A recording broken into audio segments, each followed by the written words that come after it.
Tiba-tiba si jasadnya ini setengah tiga nggak ada, Mang.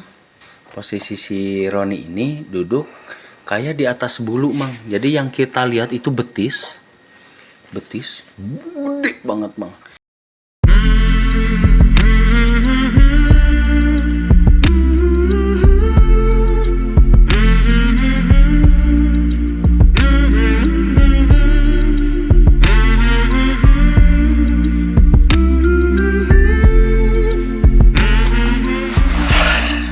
Balikinlah. Assalamualaikum warahmatullahi wabarakatuh. Waalaikumsalam warahmatullahi wabarakatuh. Aduh, tiris teman-temanku di seluruh alam dunia.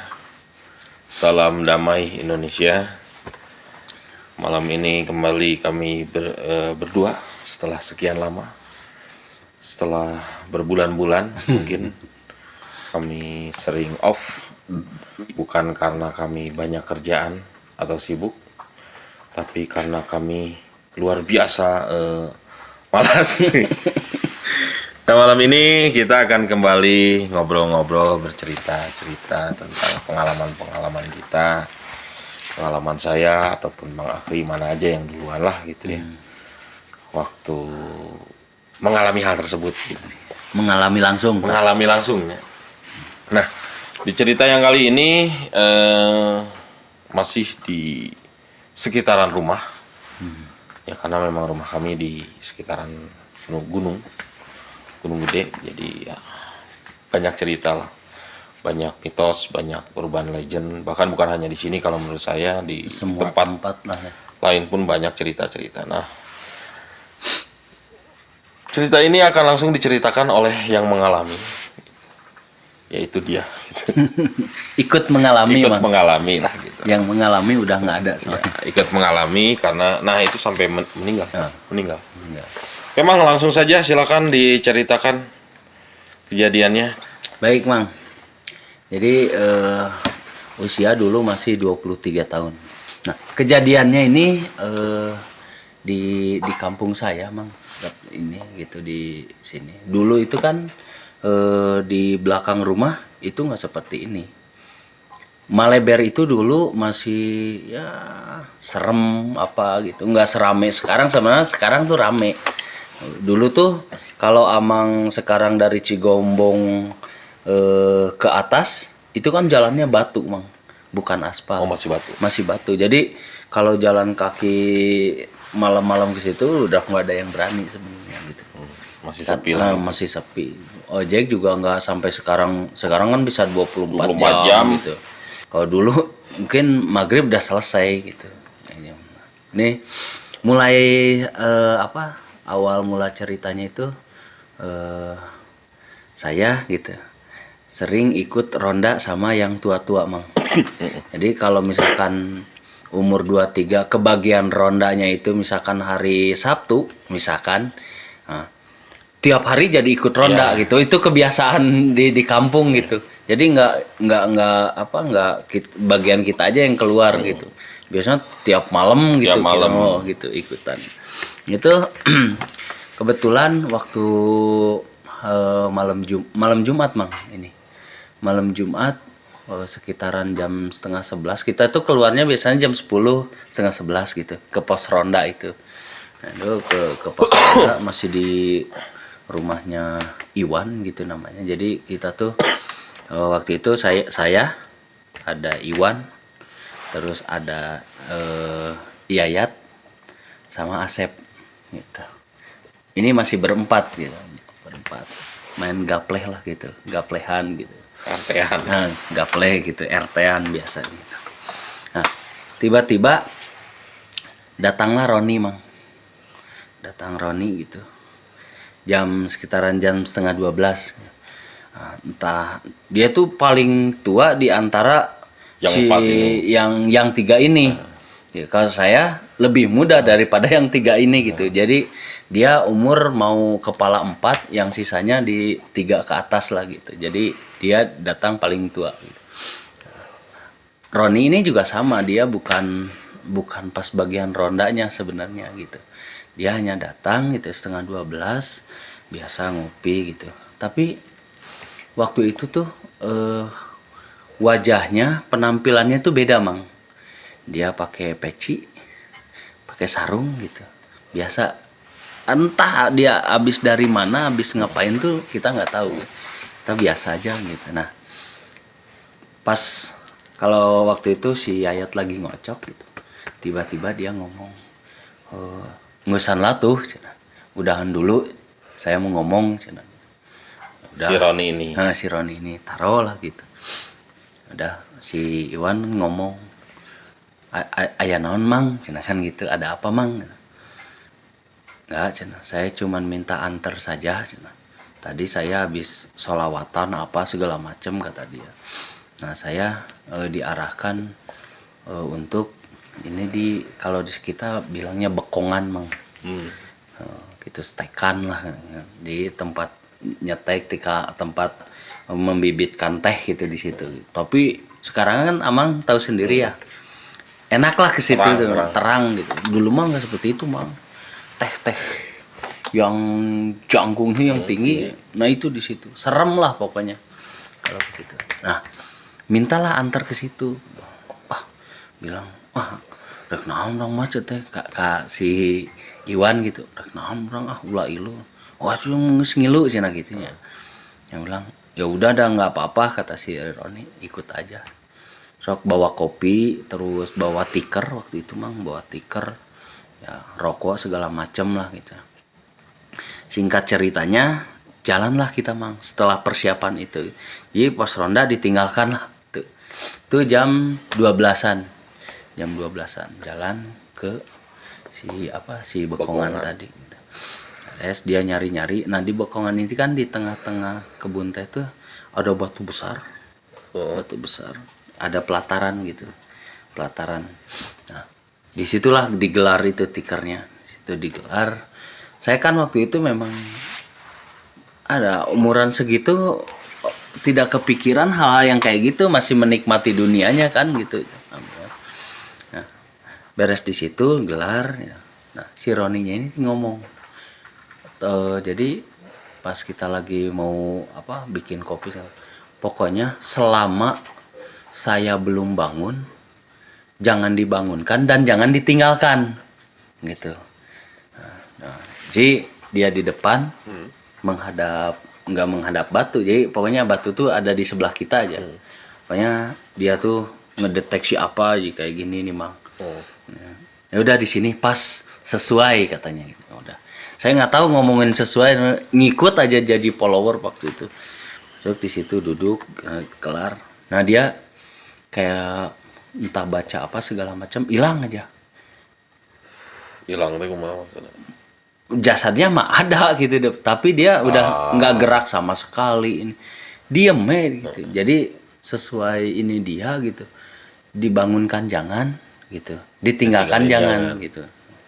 Ya udah kita di situ, maksudnya setengah jam berlalu gitu, setengah satu dia nggak gerak Mang, nggak gerak gitu sama sekali, dia nggak gerak gitu. Nah kita kan saling berbisik nih, ya naon sih cenah.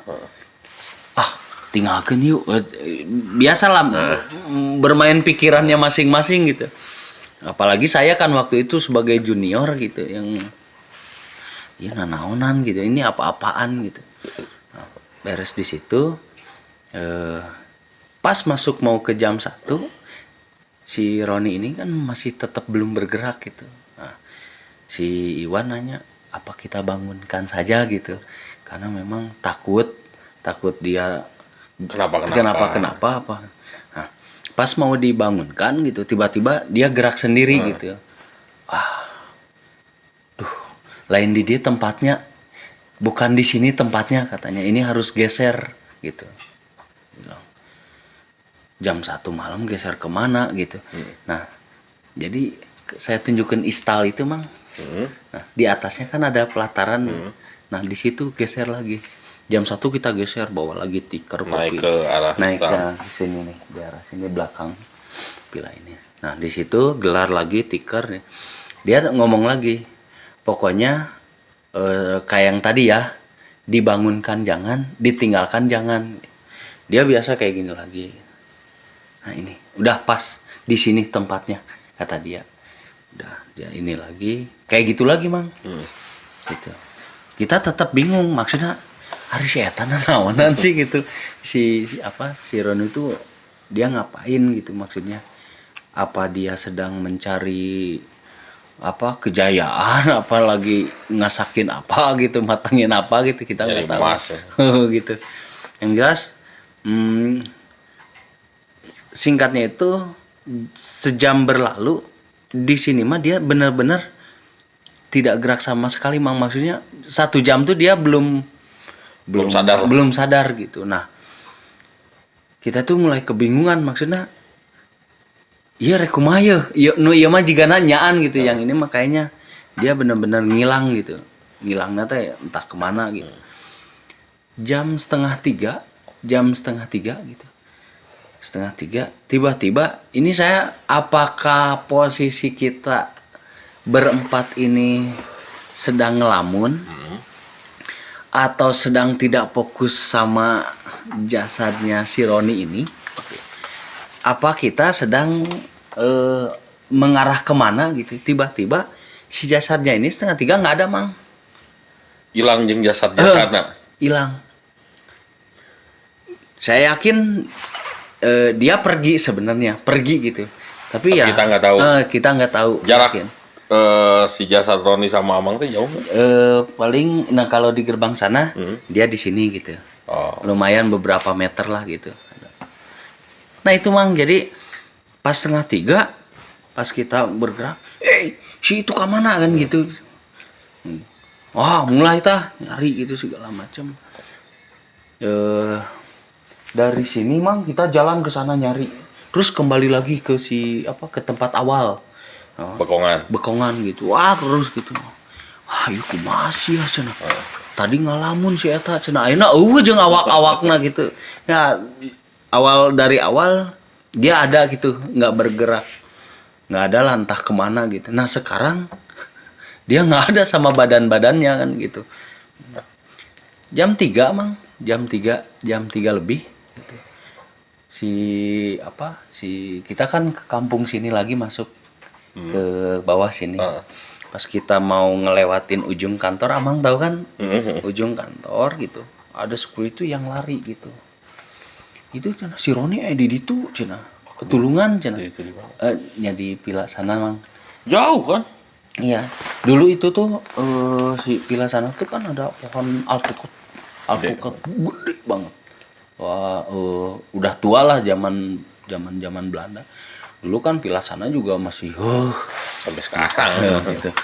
Nah security ini ketemu kita itu si Roni cenah di luhur tapi hiber ya terbang posisinya tuh dia ada duduk tapi di atas gitu ngelayang gitu penglihatannya si security. Gitu nah, saya bilang kan Pak eling tuh gitu kan dia sering iyalah minum gitu nih tuh aing teu naon cenah gitu sadar gitu udah ayo lihat gitu mang jadi entah saya juga waktu itu dengan usia segitu gitu ya buat saya itu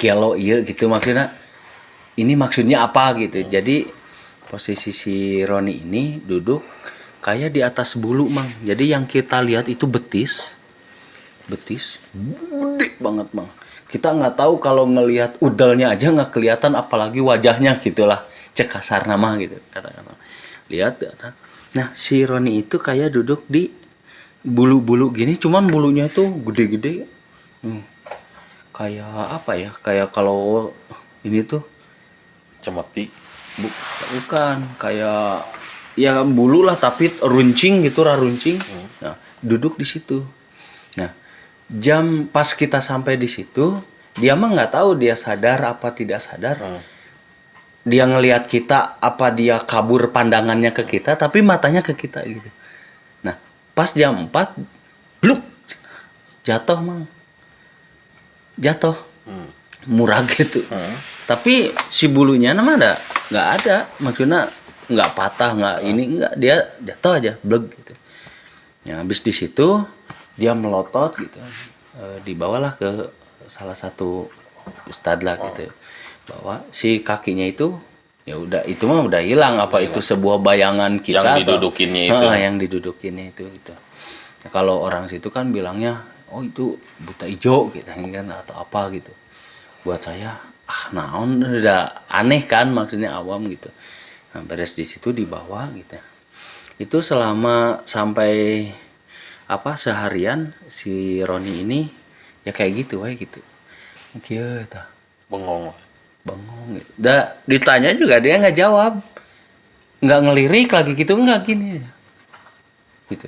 Hari kata si salah satu ustadz di sini, dia itu lagi nguji ilmu yang memang dikasih orang. Gitu. Berarti kan selama dari sana itu teh nyoba gitu. Dia jadi pengen masuk ke gerbang-gerbang goib katanya gitu. Nah, mental-mental disitulah gitu. Nggak tahu Kuat dia ini. gitu. Nah, dia entah masuk di sini masuk atau enggak kan kita nggak tahu. Jadi ketika dia kayak gini tuh dia bilang ini gerbangnya di sini gitu. Mungkin menurut dia waktu itu. Nah, beres itu mang setelah itu seminggu setelah itu Roni almarhum gitu. Itu kayak apa ya, borok gitu. Jadi boroknya itu kayak apa ya, gede gitu. Bisu. Kayak bisul lah gitu. Banyak gitu mah gitu. Seminggu setelah itu gitu. Nah, karena di sini memang dia keluarganya nggak ada gitu, dibawa pulanglah ke kampungnya. Kampungnya itu di Cianjur Selatan sana mang gitu. Nah, dibawa ke kampungnya gitu. Itu berjalan sampai setengah tahun. Si borok-boroknya ini sakitnya itu sampai menghabiskan badannya kayak amang lah gede kayak kita gitu, sampai menghabiskan badannya gitu. Pas kita ke sana nengok pun dia terbaring gitu. Tapi sadar nih. Sadar, waktu itu sadar. Dia bercerita lah gitu.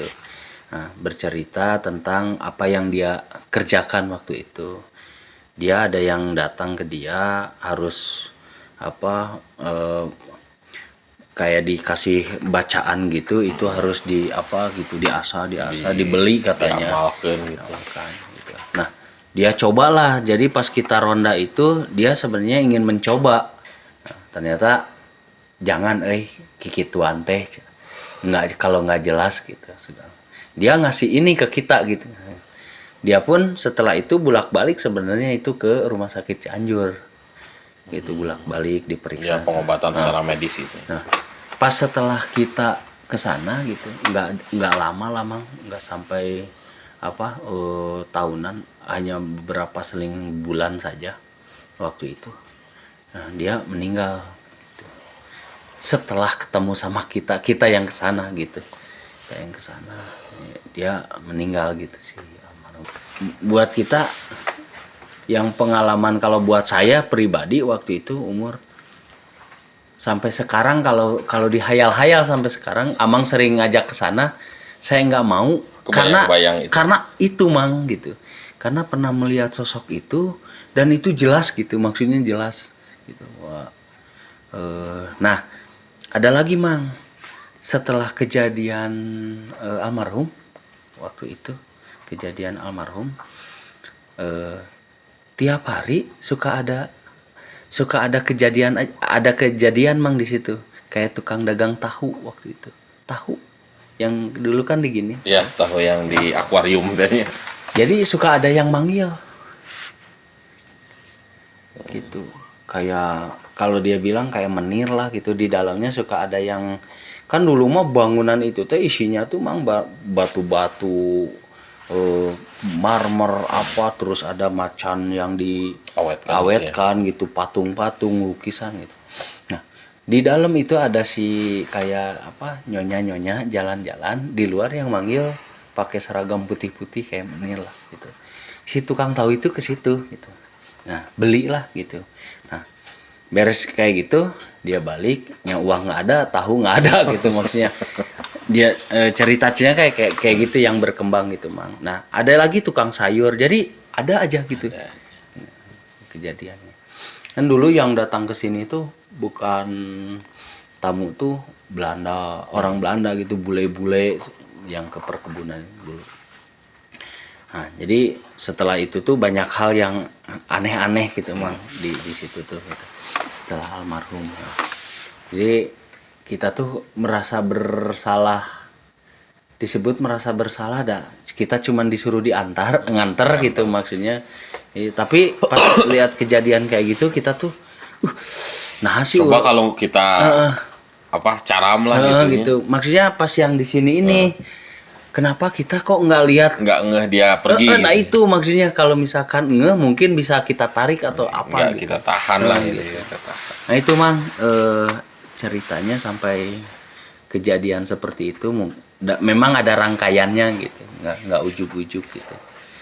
Penyebab lebihnya kan kita nggak tahu gitu sebenarnya gitu. Cuman ini yang saya alamin gitu sama dulu teman-teman 3 orang teman-teman yang memang sampai saat ini pun kami masih merasakan sosok beliau ini gitu. Karena wah candaannya gelo lah Mang gitu Mang. Heureuy bercandanya suka itu bercanda lah orangnya. Nah itu yang memang yang dikenang ya, gitu. ya. Nah itu Mang si ceritanya gitu. Jadi teman-teman memang di sini ya seperti yang saya bilang di awal tadi, khususnya di Jawa Barat, di daerah-daerah perkebunan di kaki gunung itu memang pasti ada cerita. Itu si cerita yang menurut saya malah itu jadi sebuah kekayaan menurut saya, keragaman cerita itu. Tapi entah itu benar atau tidak, terlepas dari itu memang ya di daerah sini gitu kan memang kemarin juga saya ngobrol sama orang-orang tua memang seperti itu. Ya intinya dimanapun kita tinggal, dimanapun kita berdiri lah gitu, duduk didinya gitu, dimanapun kita berdiam di tempat itu ya intinya kalau menurut saya mungkin gitu ya ada kehidupan lain di samping kita ya yang mungkin kita tidak bisa lihat tapi itu ada. Ya saling menghormati aja. Mencek orang Sunda masih sia-sia aing-aing lah gitu. Nah ada satu Mang sebenarnya perkataan almarhum itu yang disampaikan ke security. Jadi dari sini itu dia jalan tuh sebenarnya ketemu sama salah satu security. Jadi pas ditanya si security-nya ini memang bukan bagiannya dia, cuman lagi ini. Nggak tahu lah itu dia kata si almarhum itu. Enggak, kata si security-nya Mang. Jadi ngomong dia tuh aing hayang nyaholah cenah. Sagede naon sih nu di ditu nu diomongkeun teh. Jadi saya pengen tahu ke si security-nya ini si almarhum ini cerita gitu. Cerita ke si. Saya pengen tahu lah yang ada di sana kata orang-orang segede apa sih. Nah itu Mang. Nah, sompral hal itu tuh disampaikanlah ke si Ustadz itu. Nah, kita lah dikasih petua apa segala macam gitu, janganlah yang kayak gitu segala macam. Nah itu Mang, jadi kata terakhir itulah yang mungkin gitu nada nantang atau apa ya, kan. ya itulah intinya saling menghormati lah ya, mereka itu ada, goib itu ada. Gimana nggak ada, wong malaikat itu goib kok, Tuhan itu goib kan jelas. Diciptakan gitu kan ya, makanya jangan sampai ada kata sompral kalau kata orang Sunda atau menantang malahan gitu ya. Itulah tadi teman-teman cerita dari Mang Akri. Sebenarnya banyak cerita di sini yang berkembang dan dialami gitu. Ada yang dialami, ada yang dialami sama orang tua kan gitu. Orang-orang tua itu nanti coba kita kumpulkan dan kita ceritakan kembali. Intinya bukan untuk menakut-nakuti gitu ya. Bermanfaat Mang. Ya, intinya bukan menakut-nakuti tapi ya berbagi cerita saja. Ya, berbagi cerita. Di tempat saya ada seperti ini. Di tempat Anda mungkin ada. Mungkin ada. Kalau yang mau berbagi cerita monggo DM aja ke IG-nya atau ya email lah gitu kalau mau diceritain sama kita kan. Atau kalau dekat-dekat mau kita datangin hayu. Asal ada liwetan kita mau siap datang. Ya teman-teman, itu tadi ceritanya semoga cerita ini bisa bermanfaat lah ya. Bukan menakut-nakuti ya, kembali bukan menakut-nakuti, hanya berbagi cerita saja. Terima kasih buat semuanya, tetap sehat, tetap positif, tetap menjalani keadaan ini dengan santai-santai saja. Ikhtiar tetap. Allah mah sudah menjanjikan setiap yang hidup itu pasti ada rezekinya. Yang penting kita mau berusaha ya. Tuh. Terima kasih semuanya, tetap berkah buat semuanya. Salam sehat, salam damai Indonesia.